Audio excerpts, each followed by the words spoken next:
I want to talk about qi is strong today, and strong qi. And do you think strong qi is positive or negative? I think a lot of English people and American people or European people think strong means positive, and in Japan it's opposite.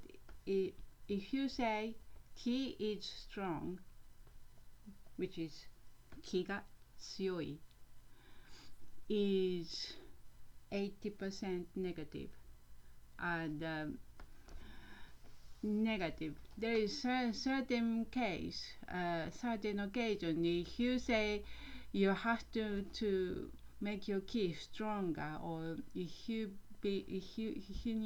need to be stronger, and then it's gonna be in 20%. So, but most of the time, it's this term, key strong, is used as negative, and that describes selfish, stubborn, and aggressive and rough. Using rough words, swear words, or not using noble words, and loud, and then showing opinion. Because in Japanese culture, it's not recommended to say your opinion quite easily. There is certain occasion you must say your opinion, but normally, if you're talking to your friends or talking to your work colleague or talking to your husband or wife, but it's not recommended to say your opinion. It's okay, I think, within a family that's okay, but anything outside that, or close friends, outside of close friends, it's very dangerous to say your opinion. And what the person we think of is kind of person very loud and talking over someone else talking. I get a lot of times. It pissed me off a lot of times, because I talk quietly, too quietly, and then someone else come, talks over me. I hate this person. So now, talking loudly and not listening to someone else, it's really hated in Japanese culture, and I think it's because we respect wa nagomi. So the wa is more harmonized team, harmonized workplace, and harmonized family, relatives. We respect more group, more than a person. I talked about dependence and independence. It doesn't mean a country is independent, because Japan has been independent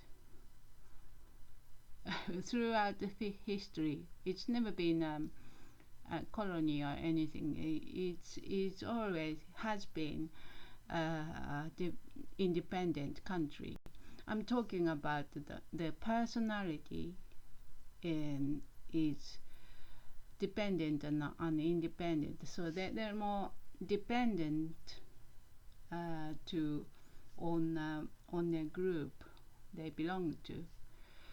So that means personal opinion is not very important as much as in the Western world, and it avoids unnecessary conflicts. So that works sometimes, and that doesn't work sometimes. So there is a good thing, a bad thing. So yeah, that's it. I think key strong is negative, negative. And also I've got another whiteboard, good old whiteboard. Got this diagram. Strong is negative. Also weak is negative as well. If you say the ki is weak in Japanese, it means the person is too quiet and too not having their opinion and almost dying or having mind problems or closing their minds. So if you talk to the people with weak ki, and then we say you have to have strong ki. That means you have to be more assertive to someone else. You have to have stronger ki. So for us, having a ki here is the best place. So it shouldn't be stronger or weaker. Being in between is good. And there is no certain words to be here. I think the kiga the ki is good or something. Ki or kiga, yeah, kiga, but we don't use that. But it's always ki is strong and ki is weak. Ki is too strong, ki is too weak. That's what we talk about. When a ki is in good condition, we don't talk about it. So yeah, that's all. That's it.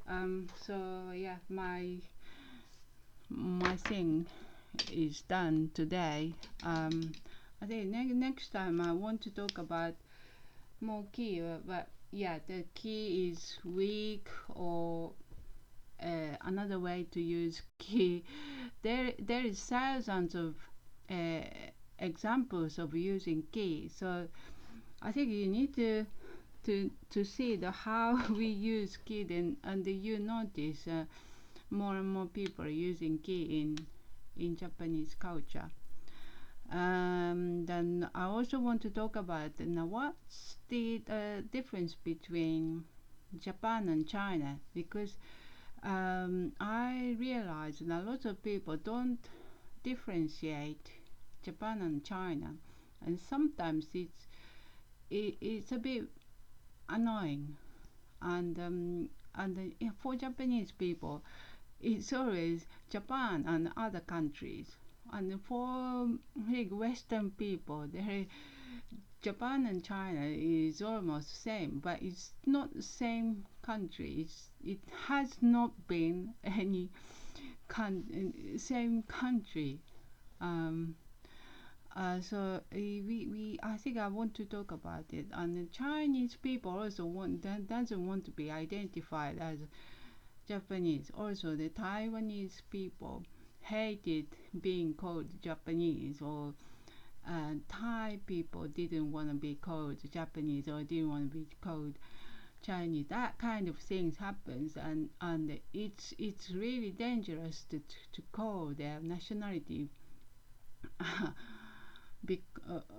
from how they look like, because sometimes they're English. Sometimes they're born and raised up in English. Now how they behave is actually English. And if you're raised up and if you're born and raised up in English, the concept in their mind is completely English. They will never be in Japanese. I saw lots of people raised up in England, and they will never be Japanese because they don't know ki.